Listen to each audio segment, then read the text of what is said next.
प्रश्न बताइएगा कि गांधी जी की पढ़ाई किस कॉलेज से हुई थी? श्यामल दास कॉलेज से। और कॉलेज कहाँ है? भावनगर में।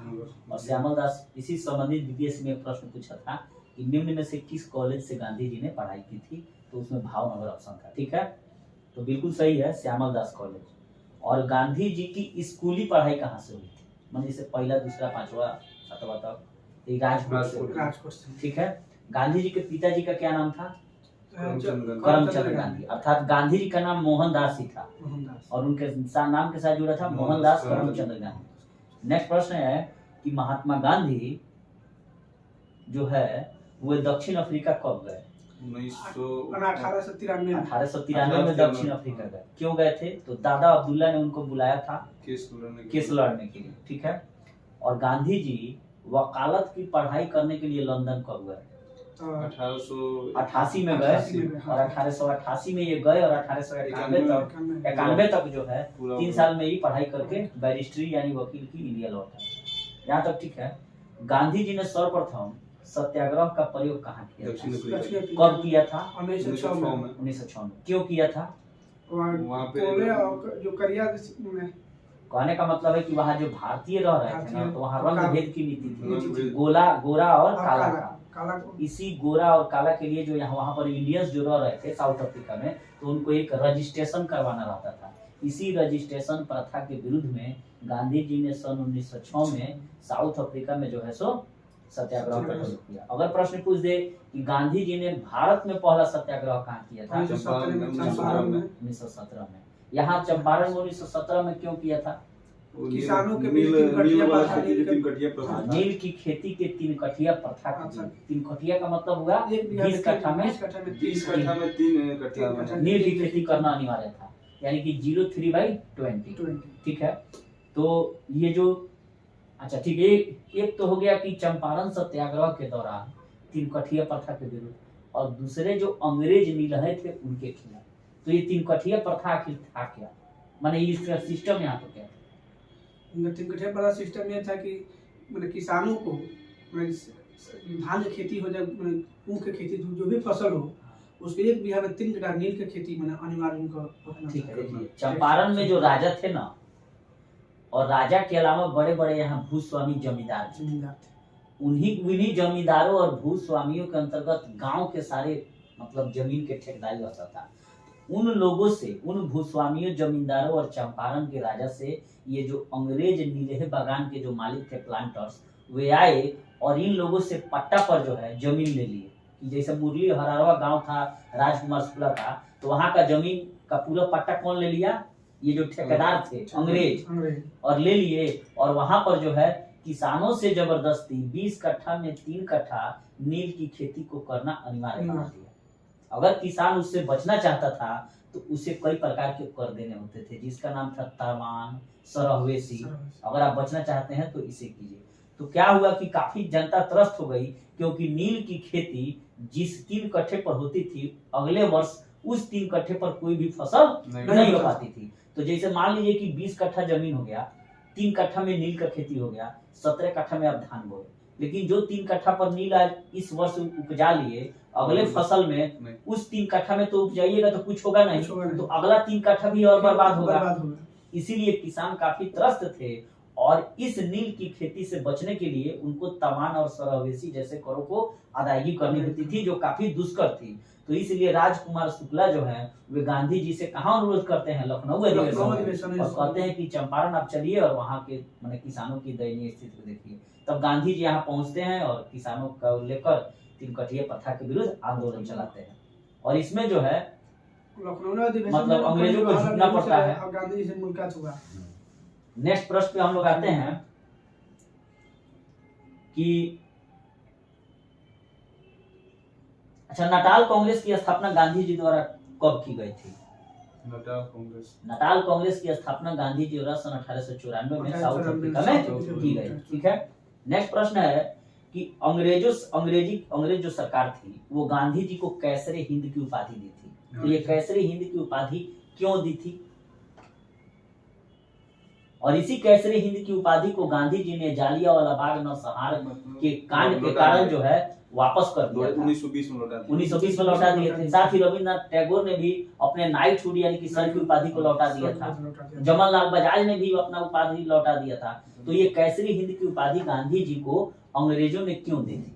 देखिए, जो ये साउथ अफ्रीका है वहां पर गोरा हो गया अंग्रेज और काला हो गया जो वहां के लोग थे। तो इन लोगों के बीच में अंग्रेजों और वहां के साउथ अफ्रीका के लोगों के बीच में बोअर युद्ध चल रहा था। बोअर का सामान्य अर्थ होता है किसान, जो वहां के किसान थे। क्योंकि ये तो वहां पर राज कर रहे थे, जैसे इंडिया में अंग्रेज राज कर रहे हैं वैसे ही साउथ अफ्रीका में। तो इन लोगों के बीच द्वितीय बोअर युद्ध चल रहा था, ठीक है। और द्वितीय बोअर युद्ध में गांधी जी क्या किए थे, एक प्रकार की इन्होंने एम्बुलेंस सेवा की स्थापना की और उसी एम्बुलेंस सेवा में सिर्फ भारतीयों का चंदा का पैसा लगा हुआ था और उस चंदे के पैसे से एम्बुलेंस सेवा की स्थापना की। और द्वितीय बोअर युद्ध में अंग्रेजी सैनिक जो घायल हो जाते थे उनका ये मलहम पट्टी करवाते थे।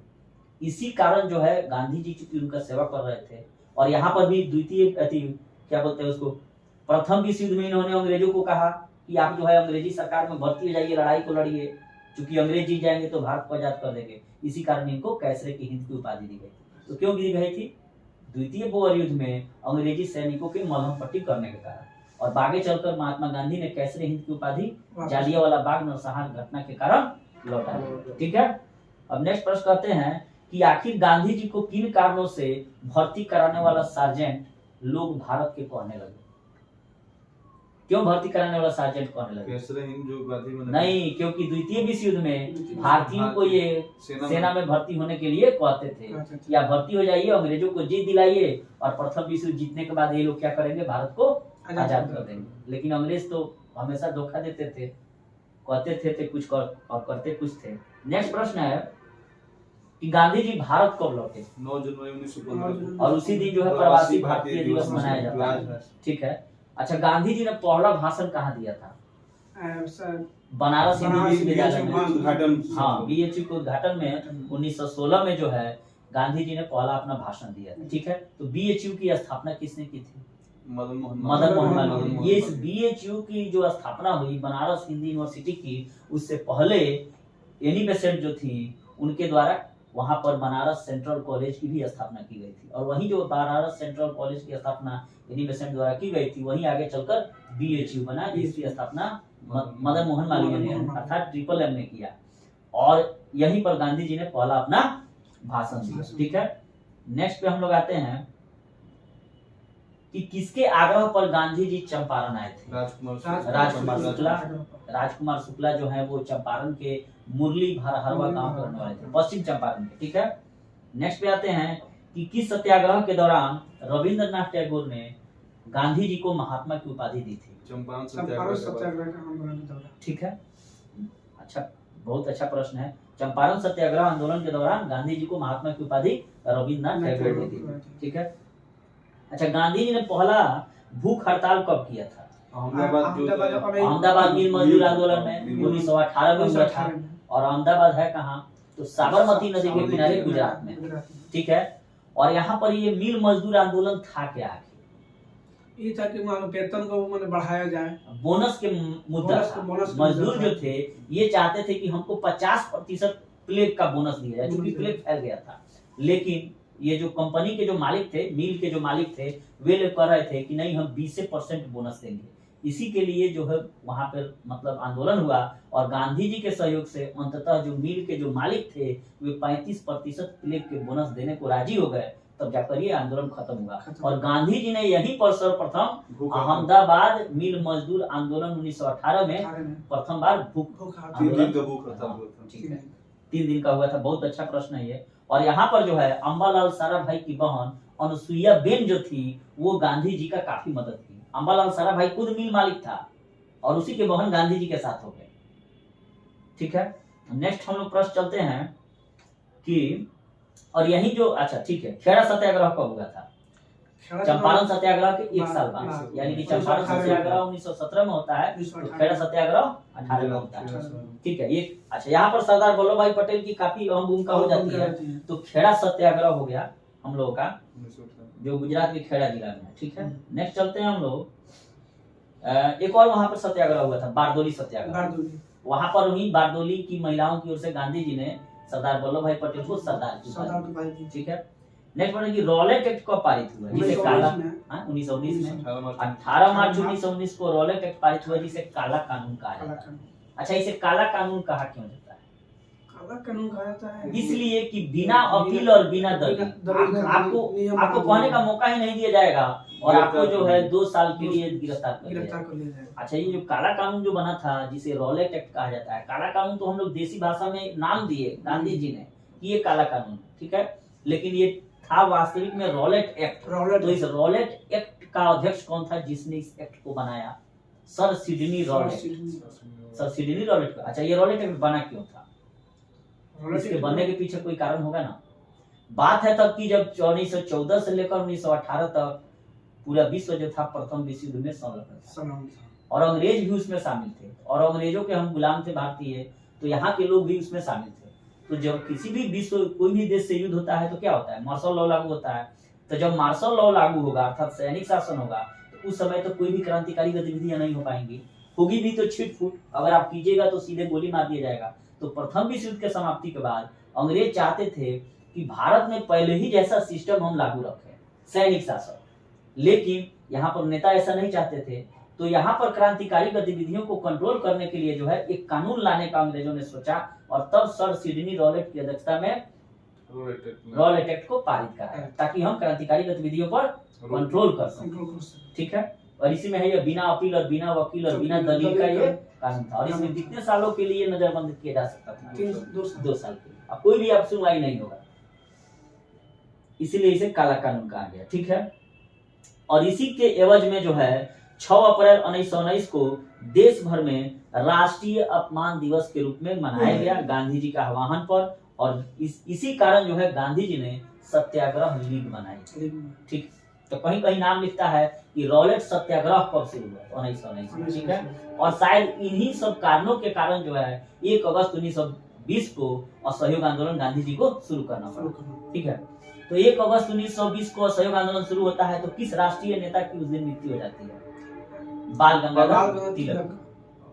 बाल गंगाधर तिलक ना बाल गंगाधर तिलक की मृत्यु हो जाती है, तब न जाकर तिलक को उसकी स्थापना भारतीय राष्ट्रीय कांग्रेस द्वारा किया जाता है और उसमें 1 करोड़ से ज्यादा रुपया एकत्रित किया जाता है। अच्छा, ये असहयोग आंदोलन जो था, नॉन कोऑपरेशन मूवमेंट, जो 1 अगस्त 1920 को शुरू हुआ था, ये किन कारणों से स्थगित करना पड़ा गांधी जी? चौरी चौरा कांड हुआ कब था? 1919 में हुआ था। 4 या 5 फरवरी 1922 को हुआ था। 1919 तो ठीक है। जलियांवाला बाग। ठीक है, और वापस कब लिए? 11 फरवरी को या 12 फरवरी को गांधी जी वापस ले लिए। यहाँ तक क्लियर हो गया हम लोग का। ठीक है, नेक्स्ट प्रश्न आपसे है कि किस राष्ट्रीय आंदोलन में सर्वप्रथम चरखा को अपनाया गया था?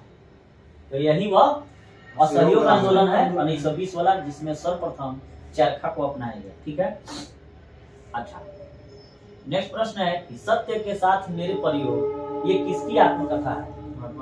अर्थात माई एक्सपेरिमेंट विथ ट्रूथ, सत्य के साथ मेरे प्रयोग। ठीक है, गांधी जी एक डेविड थोरो की एक पुस्तक है, उससे गांधी जी काफी प्रभावित थे। ठीक है, नेक्स्ट प्रश्न है कि अहिंसा दिवस कब मनाया जाता है? अहिंसा दिवस 2 अक्टूबर को ही मनाया जाता है, जो महात्मा गांधी का जन्म तिथि है। और महात्मा गांधी की पुण्यतिथि कब है? 30 जनवरी को। ठीक है, अच्छा, गांधी जी के राजनीतिक गुरु कौन थे? गोपाल कृष्ण गोखले अर्थात जीके गोखले, और ये महाराष्ट्र के रहने वाले थे। ठीक है, और गोपाल कृष्ण गोखले के कहने पर ही महात्मा गांधी प्रारंभ में 1915 से 1917 तक 2 वर्षों तक पूरे देश का भ्रमण किए। चूंकि ये साउथ अफ्रीका से लौट कर आए थे तो गोपाल कृष्ण गोखले को उन्होंने अपना राजनीतिक गुरु माना और गोपाल कृष्ण गोखले ने कहा कि गांधी ये साउथ अफ्रीका नहीं इंडिया है, भले ही दोनों जगह अंग्रेज का ही राज है लेकिन दोनों जगह के लोगों में काफी अंतर है। तो गांधी जी ने गोपाल कृष्ण गोखले का बात माना और पूरे देश में 2 वर्षों तक भ्रमण किया, क्योंकि बिना भेष का भूसा नहीं मिलता है। और गांधी जी इसी क्रम में जब दक्षिण भारत गए तमिलनाडु साइड में, तो वहां पे लोगों को जब इन्होंने देखा तो लोग काफी नंगे पुंगे अवस्था में थे, गरीबी में जी रहे थे, उनकी स्थिति अच्छी नहीं थी। और तभी से गांधी जी ने क्या किया, अपने सर का बाल को मुंडन कराया और सिर्फ एक वस्त्र धारण करने का निर्णय लिया। तो यहाँ से ये प्रश्न पूछा जाता है बार बार कि गांधी जी कब जो है अपने सर का बाल मुंडन कराए या अपना साधारण वेशभूषा को धारण किया, अर्थात बैरिस्ट्री वाला जो कोट टाई था उसको निकाल फेंके और एक धोती पर अपना जीवन बिताए, तो जो दक्षिण भारत में गए। ठीक है, गांधी जी के हाथ में जो लाठी थी वो किस राज्य की लाठी थी? नहीं, उसका नाम है मुंगेरी लाठी और बिहार के मुंगेर जिला की वो लाठी थी। ठीक है, नेक्स्ट प्रश्न में आते हैं हम लोग कि गांधी जी का प्रथम जन आंदोलन कौन था? जन आंदोलन की मतलब हुए जिसमें काफी जनता ने भाग लिया, पूरे देश असहयोग आंदोलन। ठीक है, अच्छा महात्मा की उपाधि गांधी जी को किसने दी थी? बिल्कुल सही है। राष्ट्रपिता की उपाधि किसने दी? सुभाष चंद्र बोस ने। राष्ट्रपिता की उपाधि सुभाष चंद्र बोस ने दी और बापू की उपाधि जवाहरलाल नेहरू ने दी थी। राष्ट्रपिता की उपाधि कब दिया था? जब वो आजाद हिंद फौज को लेकर इंडिया घुसने वाले थे, सुभाष चंद्र बोस। ठीक है, अच्छा नेक्स्ट प्रश्न है कि अर्धनग्न फकीर गांधी जी को किसने कहा? अर्धनग्न फकीर गांधी जी को फ्रैंक मॉरिस नामक पत्रकार ने दिया था। ठीक है, और जबकि इनको जो है देशद्रोही फकीर की संज्ञा विंस्टन चर्चिल ने दी थी, क्योंकि ये गरीबों की तरह चले गए थे द्वितीय गोलमेज सम्मेलन 1931 में लंदन में भाग लेने के लिए, और वहां पर विंस्टन चर्चिल प्रधानमंत्री कोट टाई में बैठा था, और जब ये सीढ़ियों से चढ़ रहे थे तब फ्रैंक मॉरिस ने वहीं पर कमेंट किया कि एक अर्धनग्न फकीर जो है इन कोट टाई वालों के साथ बैठकर अपने देश की आजादी के लिए वार्ता करने आया है। और वहां जब पहुंच के राउंड टेबल पर बैठे, माने गोल टेबल था, गोलमेज सम्मेलन इसीलिए कहा जाता है, तब जो है विंस्टन चर्चिल ने कहा कि ये देशद्रोही फकीर है, फकीर जैसा ड्रेस है और यहाँ पर मेरी बातों को नहीं मान रहा है, इसका कितना बड़ा औकात है। ठीक है, तो यहाँ पर इस प्रश्न को आप लोग सुधार लेंगे कि अर्धनग्न फकीर किसने कहा था? तो फ्रैंक मॉरिस ने। ठीक है, और देशद्रोही फकीर का जब संज्ञा देगा तब होगा विंस्टन चर्चिल। ठीक है, अच्छा फिनिक्स फॉर्म या फिनिक्स आश्रम की स्थापना गांधी जी ने कहा की थी? 1910 में जोहान्सबर्ग में की थी, जो साउथ अफ्रीका में है। ठीक है, फिनिक्स फॉर्म, टॉल्स्टॉय फॉर्म, ये सब की स्थापना गांधी जी ने साउथ अफ्रीका में की थी। ठीक है, साबरमती आश्रम की स्थापना कब की थी गांधी जी? ठीक है, अच्छा गांधी जी की जो पुस्तक है हिंद स्वराज, ये किस भाषा में मूल रूप से लिखा हुआ है? गुजराती। ठीक है, गुजराती भाषा में लिखा हुआ है, और इसी हिंद स्वराज,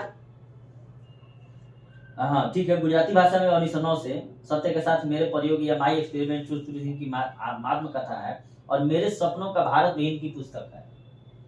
ठीक है, अच्छा यंग इंडिया का जो प्रकाशन गांधी जी कर रहे थे कब से? 1919 से। ठीक है, इंडियन ओपिनियन साउथ अफ्रीका से निकाले 1903 में, और नवजीवन गुजराती भाषा में 1925 से या 22 से, और हरिजन पत्र का प्रकाशन गांधी जी ने कब शुरू किया? 1933 से। ठीक है, अच्छा ये टाइम पत्रिका द्वारा जो मैन ऑफ ईयर सब निकाला जाता है, तो गांधी जी को कब मैन ऑफ ईयर घोषित किया? 1930 में। 1930 में। ठीक है, जब यहाँ पर सविनय अभियान आंदोलन गांधी जी चला रहे थे। नेक्स्ट पे हम लोग अच्छा गांधी जी के दार्शनिक गुरु कौन थे? Leo Tolstoy. लियो टॉल्स्टॉय थे, और लियो टॉल्स्टॉय जो है ये काफी बहुत अच्छा इन्होंने बुक लिखा हुआ है। लियो टॉल्स्टॉय तो रूस के रहने वाले थे। अच्छा गांधी जी ने किस आंदोलन में हुई चौरी चौरा के घटना के कारण गांधी जी को कहना पड़ा था कि हिमालय जैसी मेरी अभारी भूल थी? असहयोग। क्यों? क्योंकि मैं यहाँ के लोगों को समझ नहीं पाया। अच्छा गांधी जी को बार बार लोग कहता है कि असहयोग आंदोलन को वापस नहीं लेना चाहिए था, इसके पीछे भी तो कुछ होगा ना कारण। आखिर गांधी जी वापस क्यों लिए? क्योंकि उन्होंने देखा था कि 1857 की क्रांति में जो है इंडिया को कैसे मुंह की खानी पड़ी थी, हार जाना पड़ा था।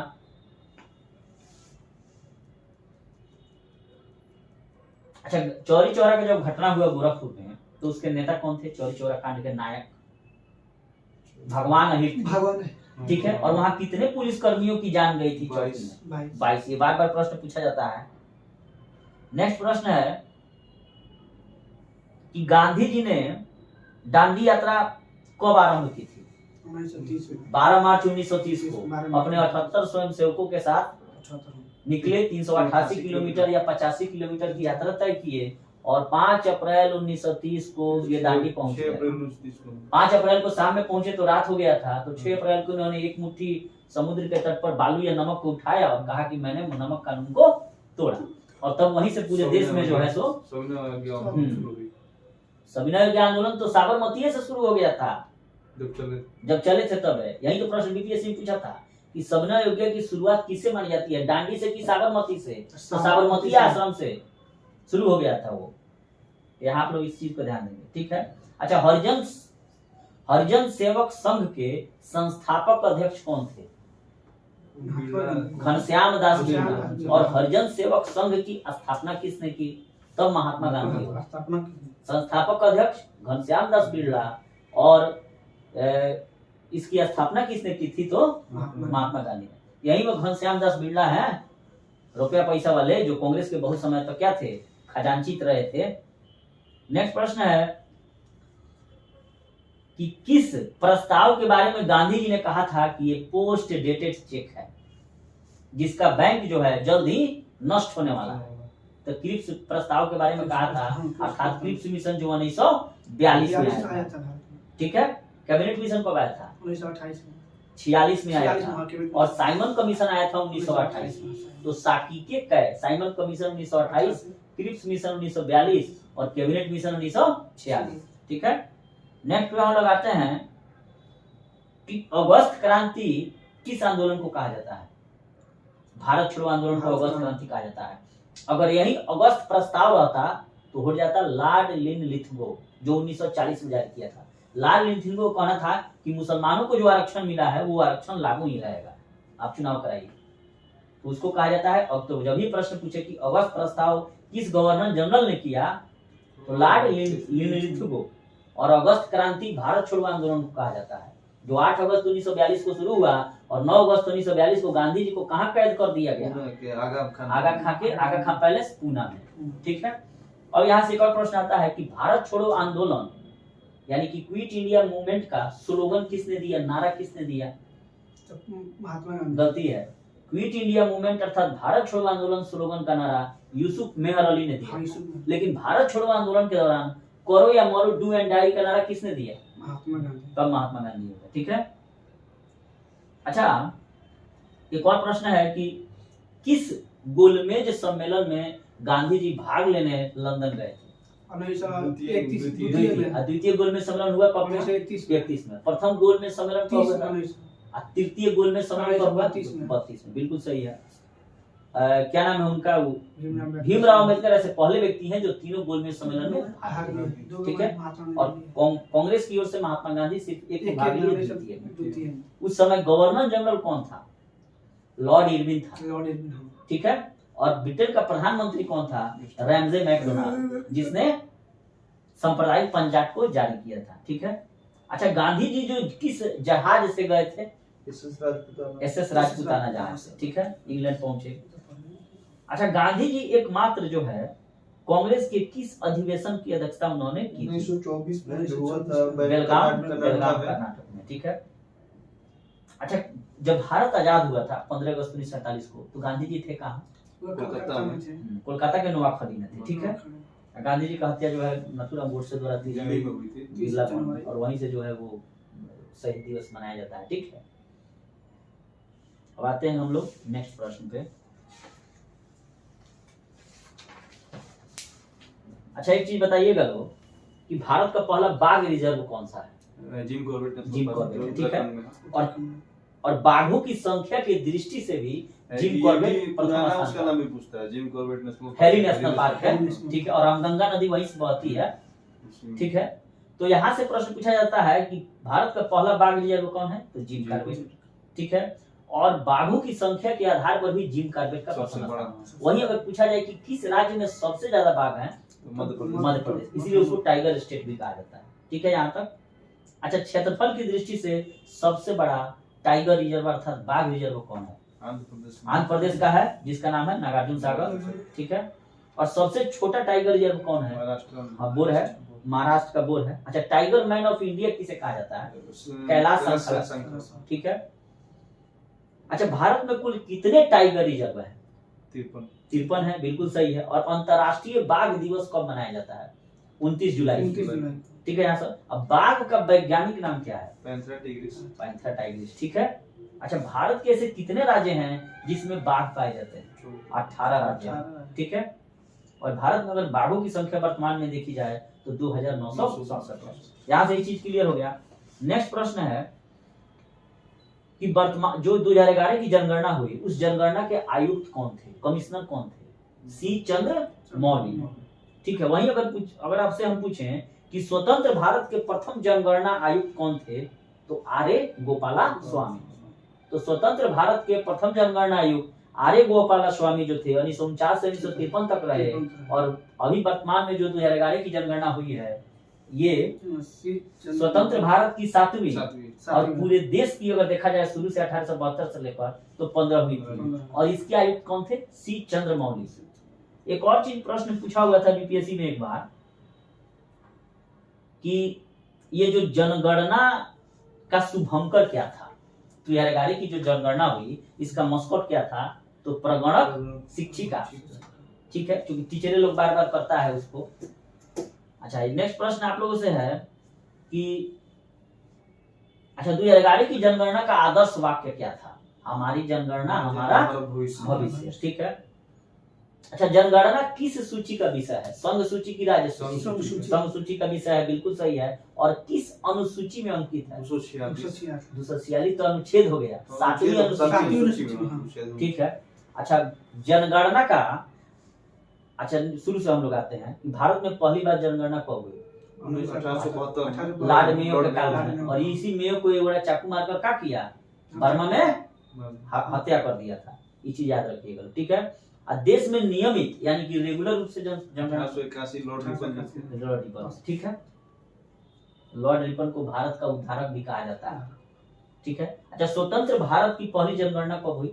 1951 में, ठीक है। और जनगणना का महान विभाजक वर्ष यानी कि ग्रेट डिविडेंट ईयर कब कहा जाता है? 1921। और ठीक 1921 में अगर 10 साल मिला दीजिएगा तो भारत में प्रथम बार जाति आधारित जनगणना 1921 में हुई, ठीक है। और जनगणना का लघु विभाजक वर्ष कब कहा जाता है? 1951 में, ठीक है। अच्छा, नेक्स्ट प्रश्न, विश्व जनसंख्या दिवस कब मनाया जाता है? 11 जुलाई को। और विश्व पर्यावरण दिवस 5 जून को, ठीक है। अच्छा, भारत की वर्तमान जनसंख्या अभी कितनी है? 1 अरब 25, वर्तमान नहीं पूछे हैं, 2011 की जनगणना को 121 करोड़ के आसपास है, लगता है 150 करोड़ पार हो जाएगा। अच्छा, नेक्स्ट प्रश्न है कि विश्व की कितनी जनसंख्या का भाग जो है भारत में है? 17.7%। हाँ, 17.5% के आसपास है, ठीक है। और यहाँ से प्रश्न है कि सर्वाधिक लिंगानुपात वाला राज्य कौन सा है? केरल है। और न्यूनतम लिंगानुपात वाला? हरियाणा। वो हमेशा हरियाणा लिंगानुपात में न्यूनतम रहता है। अच्छा, नेक्स्ट प्रश्न है कि न्यूनतम साक्षरता और साथ ही न्यूनतम महिला साक्षरता वाला राज्य कौन सा है? बिहार है। और बिहार में एक ही चीज बढ़िया है, वो है जनघनत्व, जो पूरे भारत सबसे ज्यादा है, 11 से 6 व्यक्ति प्रति वर्ग। और उसी में शिवहर है जहाँ 1880 व्यक्ति प्रति वर्ग किलोमीटर में है। यानी कि पूरे भारत भर में शिवहर ऐसा जिला है जो सबसे ज्यादा है, बिहार का। अच्छा, नेक्स्ट प्रश्न है कि अधिक जनसंख्या वाला जिला बताइए। सबसे अधिक जनसंख्या वाला ठाणे जिला, महाराष्ट्र। कम जनसंख्या वाला जिला दिबांग घाटी और अरुणाचल प्रदेश का। अच्छा, एक ही ऐसा राज्य है, एकमात्र राज्य भारत का जहाँ पर जनसंख्या जो है 2011 की जनगणना के अनुसार घट गया, नागालैंड। बिल्कुल सही है। अच्छा, सबसे अधिक जिला वाला राज्य कौन सा है जहाँ सबसे ज्यादा डिस्ट्रिक्ट है? 75 जिले हैं। इसीलिए मांग हो रहा है कि पूर्वांचल को बांट दो, गोरखपुर साइड वाला को। अच्छा, नेक्स्ट प्रश्न है कि भारत में सबसे कम जनसंख्या किस राज्य में है? सिक्किम में। 6 करोड़ 11 लाख। 6 लाख कुछ है, 6 लाख कुछ। 6 करोड़ ना 6 करोड़ सिक्किम में कहा, 6 करोड़ तो बहुत ज्यादा, 6 लाख है। 6 लाख है। चलिए 6 लाख। चंपारण। अच्छा, सर्वाधिक जनसंख्या वाला राज्य कौन सा है भारत में? उत्तर प्रदेश है, ठीक है। अच्छा, सबसे ज्यादा यानी कि सर्वाधिक केंद्र शासित लिंगानुपात कहाँ है?